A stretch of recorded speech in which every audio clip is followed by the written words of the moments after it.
What's up, hockey fans, and welcome back to the Good Goal Podcast. This is episode 38, and it's the last day of March already. My name is Christian Brady in Clemson, South Carolina, and that's Matt Tiart across town wearing the clashing colors once again. Matt, what's going on? What's up? Orange Polo makes a comeback. Pumped. Our weekly sponsor plug this week is, let's see if I can find it. Dunder Mifflin, the people, persons, paper, people. For Dunder sure. Mifflin. Dunder Mifflin Dunder sponsor us. Yeah. Dunder Mifflin and Sabre. I would say Sabre should sponsor us, but we don't like Sabres on this podcast, first of all. And second of all, I'm pretty sure Sabre went out of business. So the same way that the Sabres team should probably go out of business. I don't think they'd win a high school hockey league this year. Yeah, and we talk about them later. But yeah, anyway, definitely Dunder Mifflin sponsor us. Yeah, for sure. It's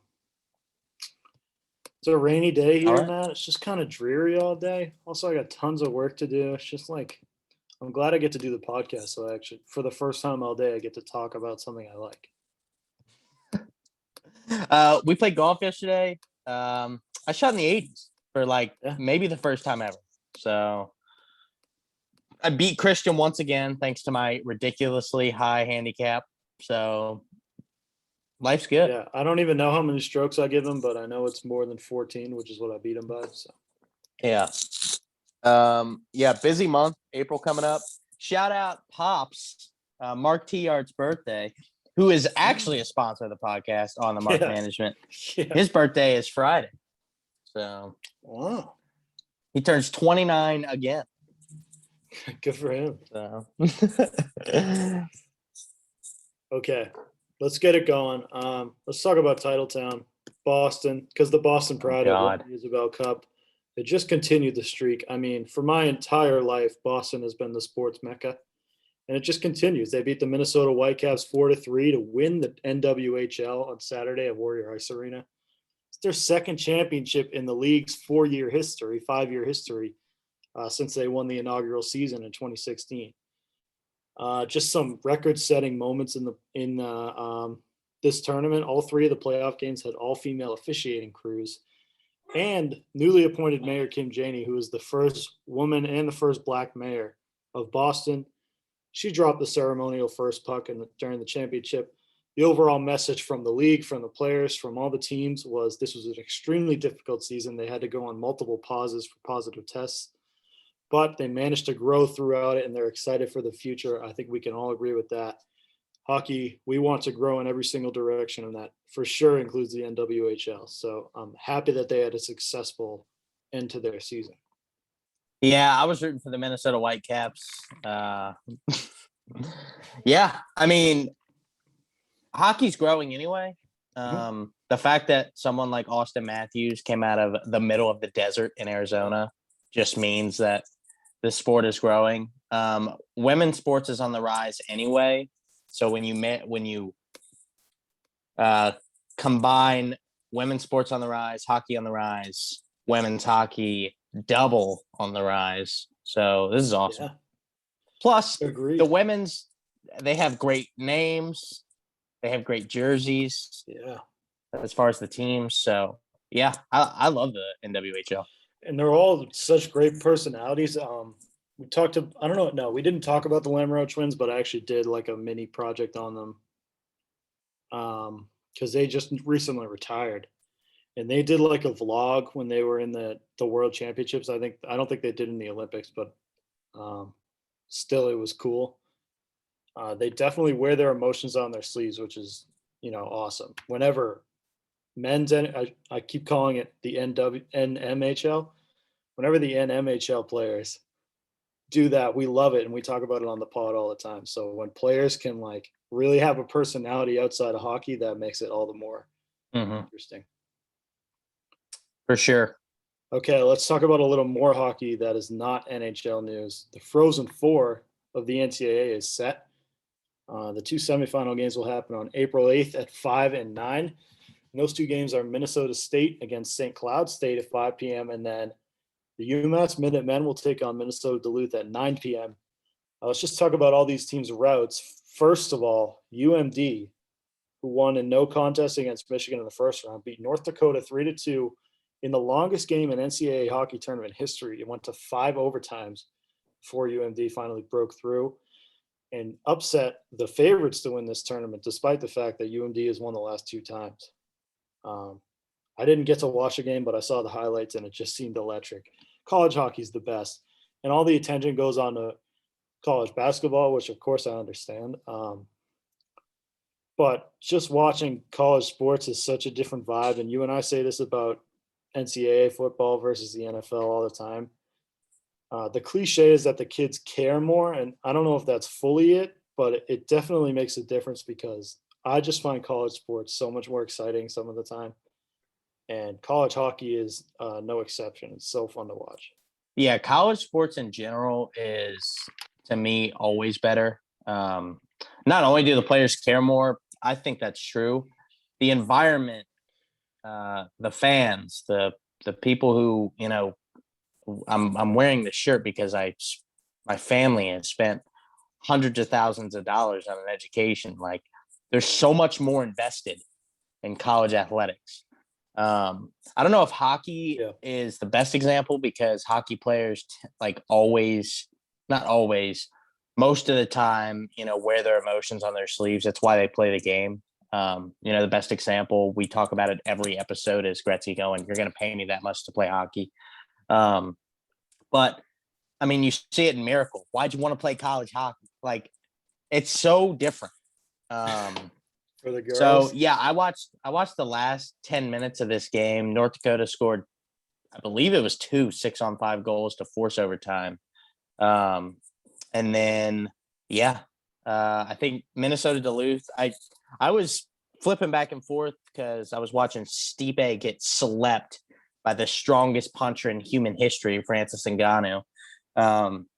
And I think Minnesota Duluth had a goal call back in like the second overtime and then ended up winning it the 5th overtime. So then knocking out my pick to win the national championship. But Minnesota Duluth, we were talking about it when you bought me dinner on Monday in the dining hall. They don't know how to lose. Like, they have juniors on the team that don't know what it's like to not win a national championship. That's insane. I don't see them losing. I think they three-peat. Wow. Okay. Bold prediction. Although it's not really that bold. But yeah, and especially, Matt, college hockey, when you compare it to football and basketball, it's not even the main feeder into the NHL. So on an even grander scale, this is what all these hockey players have played their entire lives for, because they're not going on to the next level. And college hockey continues to grow in that way, in that, 10% of the NHL is now college hockey players. But I mean, you talk about the NBA and NCAA. I mean, the NBA and the NFL, I think it's probably 100%, 99%. And the NBA, it's probably close to 80, 85. So even then, the cream of the crop are the ones that are moving on to the next level. And most of the guys on the team are the ones who this is the last game they're going to play potentially if they lose, at least for the seniors. So it's what they live for. It makes it so much more interesting. I think it deserves to be, get more attention.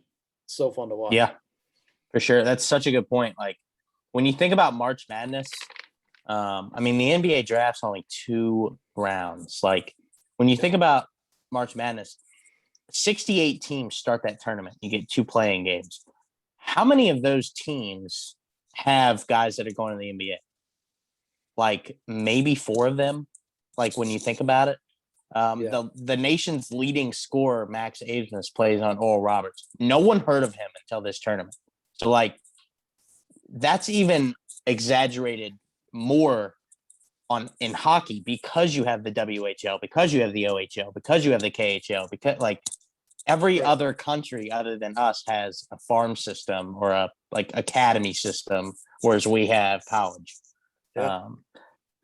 And I mean that is the reason why we suck so bad at soccer, because everybody else has academy systems and they play the best of the best of the best, growing up, and we're playing college soccer like it's a joke. That's why I don't even want to get into that. And I know, and it's no. I've heard multiple explanations on why USA soccer isn't good, and it completely makes sense, and I understand it. But God, they gotta find a way to do better. I don't care. Like, no excuse is good enough. You could tell me that the entire starting team died. Like, you're the USA. You have to play in the Olympics. Okay, so yeah, I know we missed our third Olympics in a row, and CONCACAF, which is a joke across the world. I mean, when we're playing European teams, we have an excuse because they have about a 400-year head start. There's no reason we should be losing to Trinidad and Tobago. There's no reason we should be losing to Costa Rica. They don't have the funding. We do, and yet we still lose to them. We lost to Honduras, right? And that's the game that we needed to win to make it, right? In 18 or this year? No, this year. Oh, yeah. The U23 team. Yeah, but that's who plays in the Olympics, which I don't even understand that at all. Also, our best players right now playing in Europe are all under 23. But they're not on the Olympic team. McKinney. No, because it's not worth our time. Because they need to prepare for the World Cup. Neymar, who at the time in 2016 was the third highest paid soccer player in the entire world, played on his U23 Brazil team. Yeah. And guess what? They won the gold because it matters. Anyway. Yeah, exactly. Back to hockey. Yeah. Hockey's better. We suck at soccer.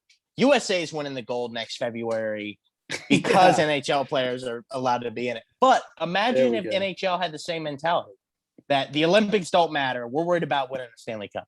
They did last year, the last Olympics, and it was embarrassing. I know. We saw that. We got trashed by like Russian C teams because their entire starting team was out because of steroids. So yeah, they made it though, didn't they? Right. I mean, don't we always? But anyway, All right. Anyways, there's also every single country in the world fields a national soccer team, and there's probably 32 national hockey teams, right? Either way, you can't really compare. UMass, they coast in with 2 4-goal wins against Lake Superior and Bemidji State, so they'll take on the reigning champion UMD on April 8th. The other game is Minnesota State and St. Cloud State. Minnesota State upset their rival and the third-ranked team in the country, Minnesota. They beat them 4-0 in the semifinals after a 4-3 tight win over late edition Quinnipiac, a Connecticut school. And St. Cloud State breezed in with multi-goal wins as well. They played both top Boston teams, BU and BC, beat them 6-2 and 4-1 in that order. Wrecked both of them. Yep. They took care of business against this tournament. The Frozen Four is being played in PPG in Pittsburgh. Right. So I looked at tickets to go next weekend, and it's $300 for both of us to go all 3 games. So let's do it. Yeah, except like you miss half your assignments. You flunk out of school right before you graduate. But who cares about that? Yeah, only 36 days till graduation. Okay, let's get into the NHL because there's been I don't want to say blockbuster trade, but there has been at least a notable trade in the last week. Montreal acquired Eric Staal from the Buffalo Sabres for 3rd and 5th round picks. I have in the notes. Congrats to Eric Staal on escaping from the burning building because he would so much rather sit in Le Center Bell and watch the games from the press box and not even touch the ice than be on Buffalo right now. I fully believe that. God, what a dumpster fire they are. Wow. So Eric Stahl's been moved around twice this year already. Yeah. And I wouldn't be surprised if he gets moved again before Monday, April 12th, which is the trade deadline. Next week's episode is going to be crazy because we're going to be gearing up all the trade rumors. Yeah. So there's already some flying around, and I considered putting into this episode, but we're just going to devote an hour next week to talking about the players on the market and the teams who are looking to buy and sell. So that'll be a fun episode. How about Eric Staal leaving? I mean, you put it nicely, escaping a burning building. I would say Eric Staal won the lottery. Yeah. That's how big of a deal this is because the Sabres have lost 18 in a row, extending their lead or their record for most losses in a row in the shootout era but they are now tied with the 03-04 Penguins for longest losing streak in NHL history. Yep, it stands at 18 games, and they were up 3-0 in the third period on Philadelphia on Tuesday. Of course, blew the lead, lost in overtime. No, not even, right? They lost in regulation? No, they lost. No, they lost in overtime. Yeah, they lost in overtime. But they allowed 2 6 I think Provorov scored 5-hole. It was honestly a terrible goal. I forget if it was Hutton or Olmark. Doesn't really matter. They're interchangeably bad. But yeah, that's such a bad team. That 3-0 with 13 minutes left to go in the third. Dumpster fire is an understatement. It's the only way to say it. Okay. So they lost Congrats to Philly. The Flyers on almost losing to the worst team of all time and then barely beating them. They're unraveling as we speak. And one of the moves that marks that unravelment, not a word, Shane Gostisbehere was placed on waivers. And he cleared waivers today at noon. He carries a cap hit of $4.5 million. So if he carried a cap hit of $1 million, he would have been snatched up by the first team that could get him. But that's a lot to pay for a guy with 11 points this year, which isn't terrible for a defenseman. And that's 6 goals, which is, up there with the league lead. But he's been benched on 3 occasions this season for lack of defensive production. Alain Vigneault, the coach, said of the move that he expected him to clear waivers. We know that he did. And that he'd either join Lehigh Valley or more likely join the taxi squad, and he would be given the opportunity to earn his way back into the lineup. But the main reason for this move is that he's not producing defensively, so they can use the time, waiving him to cut about $3.5 million worth of cap, which they could probably use to pick up a big piece, combining it with whatever they have remaining in the cap space at the trade deadline. So I have to assume that's why they're doing this. I saw this was strictly for clearing cap space to make a big move at the deadline. That's what I saw. It makes sense. But I did see in, it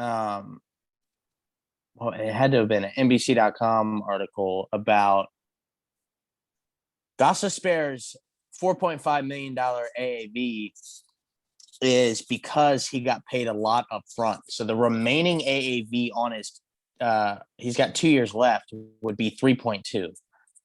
That's significantly less, 25% less than 4.5. But it's something with NHL contracts where the AAV is different the AAV cap hit is different than what the guy's actually being paid. So his cap hit will remain at 4.5 million. Yeah.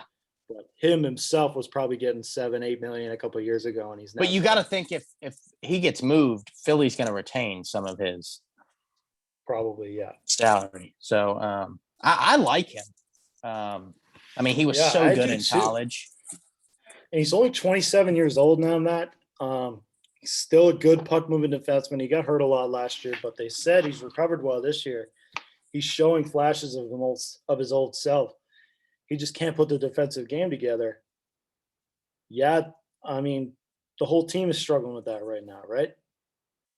So how do you pin it on him? I haven't watched him individually. I'm sure if AV is coming out saying that the reason he basically got cut from the team is because he's a defenseman who doesn't know how to play defense. Obviously, he knows more than I do.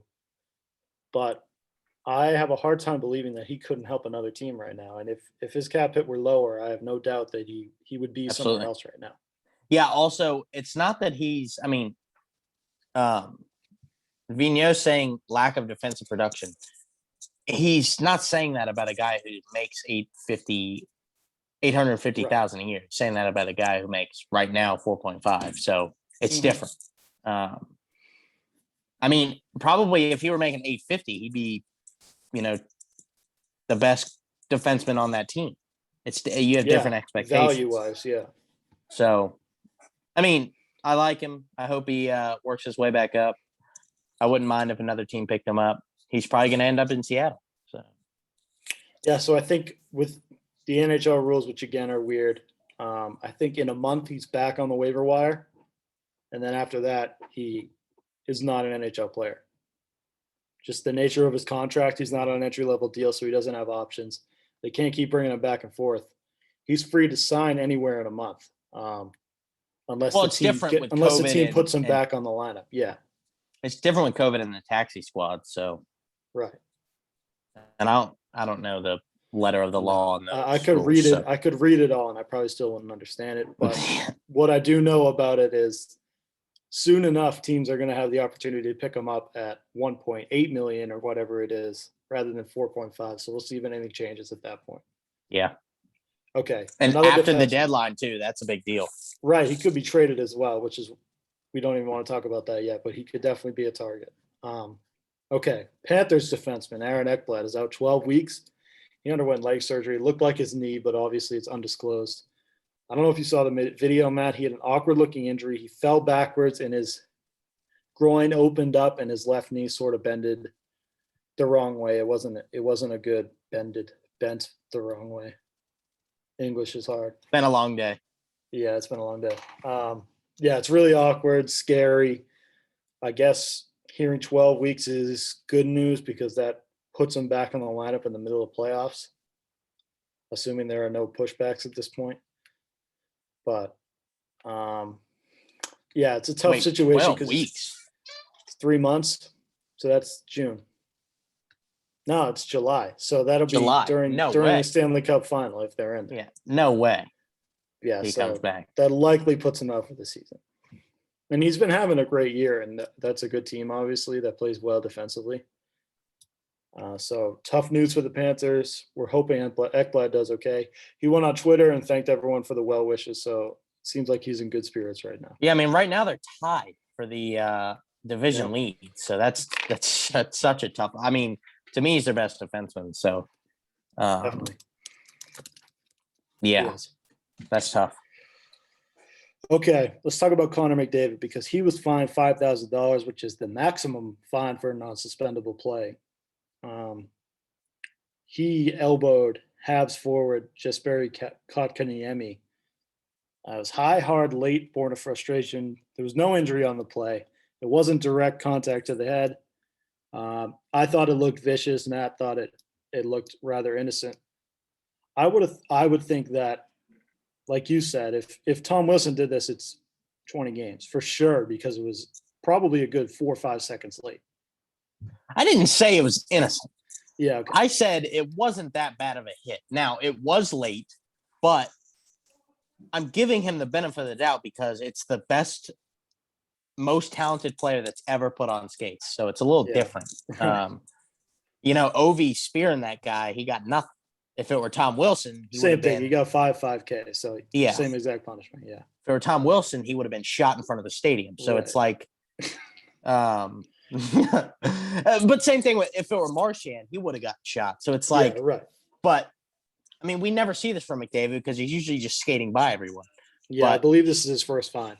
They did get routed 4-0 last night. Yeah, so he was definitely frustrated. He wasn't suspended. I mean, the fine didn't cite any contact to the head, so it was just elbowing. Yeah, when you zoom in, it's definitely different. It wasn't that hard a hit, but it was really like just he went out of his way to hit a guy who didn't have the puck, so it just kind of looked bad from the NHL broadcast view. When you get a different angle, it just kind of and you slow it down. It's just like, I mean, he basically just pushed a guy with his elbow. But it was just weird that he went at, maybe they had a history at the beginning of the game. I didn't watch the game, but he just kind of went out of his way to find Kotkaniemi and hit him up like in the. When I saw it, it was like, it's hockey. Like I know it was like, late, but what's he doing? But like, it wasn't. I'm physically like trying to really hurt this person or injure this person. Yeah. It was like frustration. I see someone, I'm gonna lay a hit, which is what hockey is. Other than putting the puck in the net, it's like laying bodies. So. Whatever. Yeah, whatever is a good way to put it. I thought suspendable hit under separate circumstances. I mean, a $5,000 fine to Connor McDavid is like, yeah, he makes us flipping a quarter, 10.5 a year. So right. Okay, a couple signings out of the college world. Cole Caulfield from Wisconsin signed with Montreal. Spencer Knight from BC signed with Florida. Those are two members of the World Junior team, gold medal winning World Junior team. Amen. The most highly touted goalie prospect in a very, very long time. He has a lot of hype around him. So they've all signed for 3 years, entry level. And their clock starts this year, which is an important distinction, Matt, because in baseball, they talk about how they hold prospects back till September all the time because they don't want to start their clock. Because when they do that, they lose options or whatever. It's the same type of thing, but it's a lot more straightforward in the NHL. If you sign a guy after his college season, but before the end of the NHL season, it's a year's worth of getting a guy to play for $1 million, which is wildly cheap. You're using a year of that on 3 months. So I have to imagine that both of these guys, the plan is to get them into the lineup as soon as possible. Yeah. I mean, the Bob needs someone to rely on. I don't know who Florida's backup goalie is, but I mean, I cannot remember the last time a USA goalie was like this highly touted. The last big name was Carter Hart, and before that was Carey Price, and they're both obviously Canadian. So, yeah, I mean, Jonathan Quick, maybe. It's got to be him, yeah. That was so long ago. Before him was Ryan Miller. Yeah, those are really the only two guys. When you think back, John Gibson's the one guy, but he didn't have as much hype as he had a lot of hype. I mean, he's but a he didn't stud, have as much. He didn't have that much hype as Spencer Knight, especially to win 2 junior gold medals in 3 years. So Spencer Knight's a first-round pick, and he's a top 15 pick, which is extremely rare for goalies, especially considering like all of the notable goalie draft gaffes that have happened in NHL history, where you use a high pick on a goalie and it doesn't pan out because goalies are. I mean, I couldn't judge goalie talent, and it's so hard. Is the point? It's unbelievably hard to project the way a goalie is going to play at the next level. And they're taking a big risk on him, not only drafting him that high, but then putting him on contract for this year. I expect to see him soon in a Florida Panthers uniform, which I'm excited about. I want to throw this out, and I hate to like just disregard Cole Caulfield because he's a stud. But, yeah, he deserves it as well. Yeah. Expansion draft, you can only protect one goal. So you sign Spencer Knight to let him go to Seattle? Like, what? Wow. As an entry level, too. Wow. The other thing of that is, Matt, they can only pick 2 goalies from the entry draft, and they're probably only going to pick 1. So why would they use it on Spencer Knight, you know? I mean, from Florida, though, they're probably going to pick Marc-Andre Fleury. Yeah, or Robin Leonard, whichever one. Or Robin Lehner. And then why wouldn't you, like, say you pick Fleury, back him up with Spencer Knight. You're talking about a first ballot Hall of Famer in the same room with the most promising prospect in a while, right? Yeah, that's Vegas, the dream scenario. So Vegas only took 1. I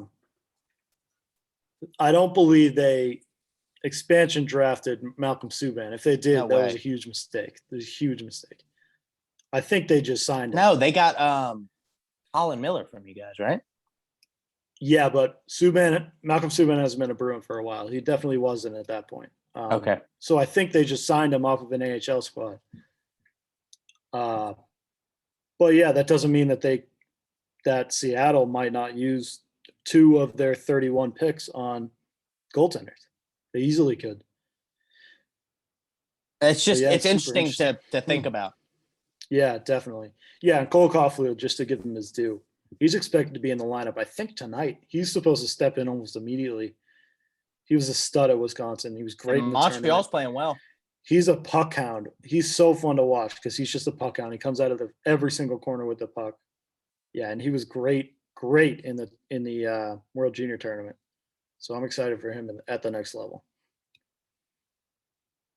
Done. Speaking of Canada, nice. Game of the week, the Scotiabank North Division. That's their sponsor, right? Scotiabank. Yep. Toronto at Winnipeg. Toronto has struggled of late, 4-5-1 in their last 10, and they now could give up the division lead that they've held on to for months now to Winnipeg if they lose tonight, and then they also play them on Friday. So that's interesting. The Jets on a tear right now. They're super hot, and they make their first appearance, I think, of the year in the Power Rankings, which we'll get into right now. I'll just read down the list and then because we talk about some of these teams every single week. Hold up. I think Winnipeg sweeps. All right. Oh, sorry. Yeah. Winnipeg sweeps. All right. Also, you proved us right. I was like, I'm going to pick Colorado to sweep. You were like, I'm picking Vegas to sweep because we all know they're going to split. Colorado won the first game like 6-2. Yeah. And then Vegas won the next one and they split. So okay. So I'm going to say they split, but Toronto wins tonight. All right. Okay. I'm just going to read down the list, Matt, and then we're going to talk about some of the teams that we don't talk about a lot because we just talk about the same teams and say the same things every week. Yep. Okay. These power rankings are from Emily Kaplan, our friend from ESPN. Number 1 is Tampa Bay. Number 2 is Vegas. 3 is Toronto. 4, Carolina. 5, Florida Panthers. 6, New York Islanders. 7, Caps. 8, Bruins. 9, Blues, and 10, Winnipeg. Let us start with, I guess we'll start with the Maple Leafs because as we left it last time, Matt, they were slumping, and they seem to have found their game again, which is why they're back up in the rankings. Yeah, one is Tampa, 2 is Vegas. Not a surprise at all. No. Although Tampa could lose the division lead if they slip up because Florida's coming. Toronto's their talent's so good. Austin Matthews might score 50 goals. Mm-hmm. But they're 4-5-1 in the last 10. To put them at 3 is like that's high. But are we going on like what they've proven, where they're going, or what they did in the last week? Yeah. And that's the argument we have with ourselves every week. Year-long question, yeah. But they'll be fine until they get to the first round, and then they won't score any goals when it matters, which is typical Toronto fashion. Yeah, exactly. They're going to lose in the first round. Not a doubt in my mind that they're going to lose in the first round. Well, the first round they play the teams they've been beaten up on. So it's true. Okay, 4 is Carolina. They're very hot right now. Mighty dangerous, says Emily Kaplan. Agreed. I got nothing to say on that. Yeah, they got 2 games in hand over Florida, 1 game in hand over Tampa, and they're only 1 point behind both of those teams. 6-2-2 in their last 10. I hate that I have to dislike this team because of they started it, yeah. They started their rivalry day or whatever, not adding the Caps. But I love Rob Brindamore as a coach. He's such like an intense guy, but he's a player's guy. And he plays the role really well. After the David Ayres outing too, remember that? It was such an awesome speech. Yeah. So I hate that I have to dislike this team, but they're so good, and they're so good for hockey in the South. So agreed. So more hockey in the South. Let's talk about Florida, who just lost their number 1 defenseman, the Florida Panthers. You have to expect a slip from them. That's a huge, huge loss. They need guys like Keith Yandle to step up now. He's one of the better underrated defensive defensemen in the league. He's Vincent Trocheck, so that's a huge loss for them. Vincent Trocheck, who am I talking about? Trocheck, yeah. Well, Trocheck is not a defenseman, and 2, he got traded to Carolina last season. Right. But well, it's because I just read his name in the thing. Aaron Ekblad is who I was talking about. Yeah, Florida will be fine. Because that division is so. These 4 teams are making it. The other 4 suck. Well, we just had the Preds sneak into the playoff picture, and they dethroned Chicago, who sat in that spot for a while. So I think the 4th spot in that division is going to be a very tight race. But Tampa, Florida, and Carolina are untouchable. Yeah, and so as it looks right now, the Red Wings, Dallas, and Columbus are out for sure. Yep. So, the Preds are 8-2 in their last 10. It's crazy. Definitely. Speaking of Columbus, there are calls for Tortorella's head, but that's a conversation for a different day. Dude, what he's done with literally no talent is insane. For the past 3 seasons. I get there's 2 ideologies. It's, do you need a hard reset? I think 100% you need a hard reset in Columbus. They have no momentum. But he's done as best as he can there. So it's kind of hard to say he deserves to be fired because he doesn't. But at the same time, I fully understand and honestly agree with the idea of when you rebuild, you want a new coach to do it. So I'm Send with him to them on that, to Seattle. be honest with you. Yeah, send them to Seattle. Actually, so true. I want to happen now. Okay, New York Islanders, hottest team in hockey, other than probably the Washington Capitals, who are wildly low on this list, in my opinion. But yeah, the Islanders super hot. They refuse to lose to the Bruins. They're 3-0 and no, they're 5-0, and we're 3-0 and 3-2 against them. So I would argue that they're not the hottest team in hockey. And for some reason, the hottest team in hockey isn't on this. Is this last week's list? What is going on right now? it came on 9 hours ago. Emily, I love you, but you're slacking here. Yeah, the Islanders are good. They're going to make the playoffs, no problem. And the East is the top four are heavy too. The Flyers are slacking really bad. The Rangers were hot, but now they're not anymore. Yeah, they've been 500 the past few games. So the Devils are a dumpster fire, and the Sabres are a dumpster fire. So, and the Bruins are that fourth team, like gatekeeping, and then the Penguins, Islanders, and Caps are all way ahead of everyone else. So right, the Bruins have a ton of games ahead. I'm not saying that as in they're going to catch the rest, but I am saying that as in it looks like them and Philadelphia are on par right now, but I don't think it's even close. It's going to be weird tomorrow because DC plays the Island in baseball, Mets Nats opening day, and Islanders Caps play tomorrow. So we're going to see how we all stack up. But I'm going to be wearing my Mets Mike Piazza jersey tomorrow for opening day. Nice. And then I'm going to have to switch to the Caps jersey when it comes on because I'm not wearing blue and orange for the Caps game. Yeah. So speaking of the Caps, they're at 7. Really low for us considering we've won 14 out of 17 and 8-2 in our last 10, and we lead the division. But that's all I got to say about that. Okay, Boston, I'll keep it quick on them too. I think 4-1-1 in their last 6, which is encouraging, but they slumped pretty hard before that. So if they can keep the momentum, I'll feel very confident about them going into the playoffs. If they have to fight for a playoff spot, I'll be worried. I'll leave it at that. Right now, I'm at a lukewarm worriness with them. They've won 2 in a row. Plus, Nick Ritchie is right now y'all's best player, which is crazy to say. 10 goals this year. Yeah.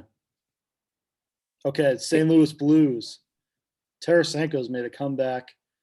I don't know how he's playing, honestly. I haven't been paying attention to them that much. Okay, Emily, they're always sort of in there. 2-5-3 in their last 10. How are they in the top 10? Who knows? But let's talk about the real. They've lost 4 in a row. Yeah, that's tough. I think you got to drop them out.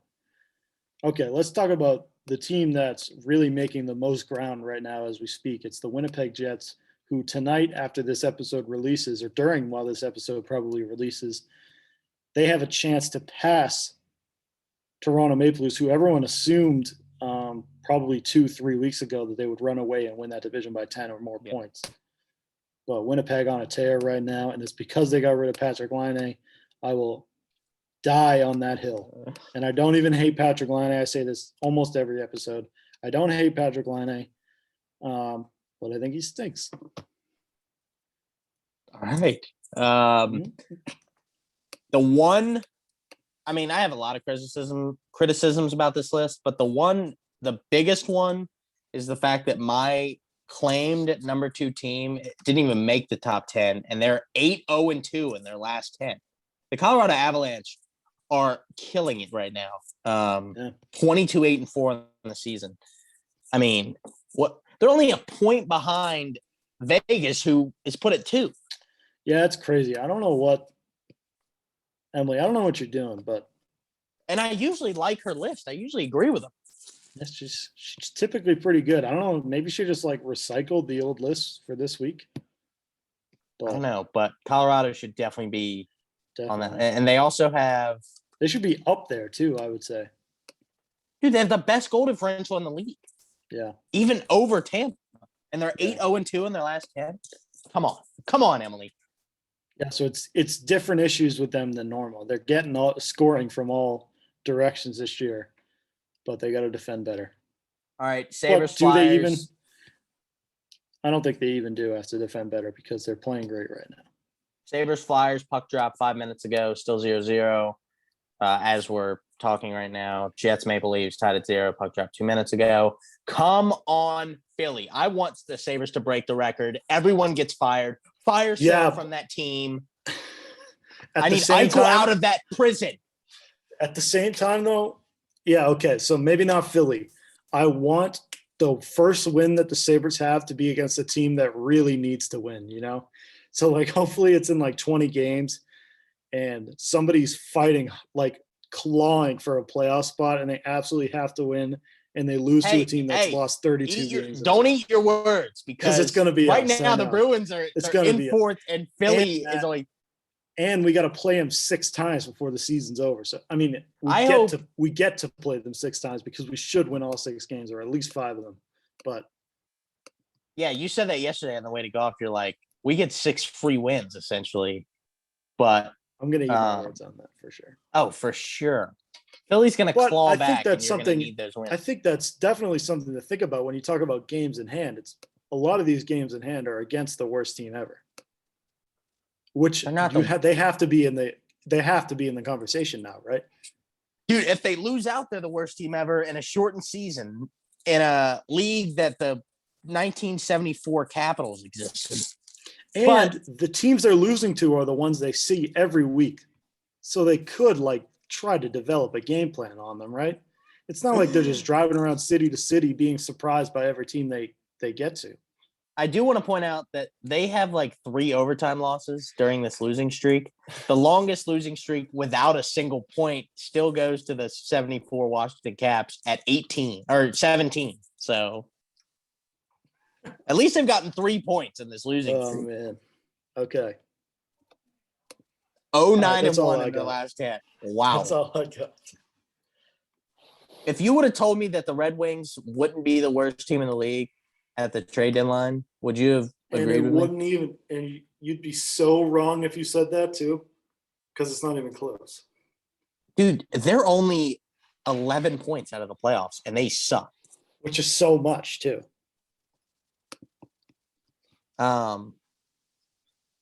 Yeah, the Sabres are 24. Wow, dude. They have a 250. I need Eichel out of there. They get points in a quarter of their games. Okay. That'll do it for today. Anyway, yeah. All right. We'll see y'all next week. Thanks everyone for tuning in. Trade rumors. And we'll see y'all later.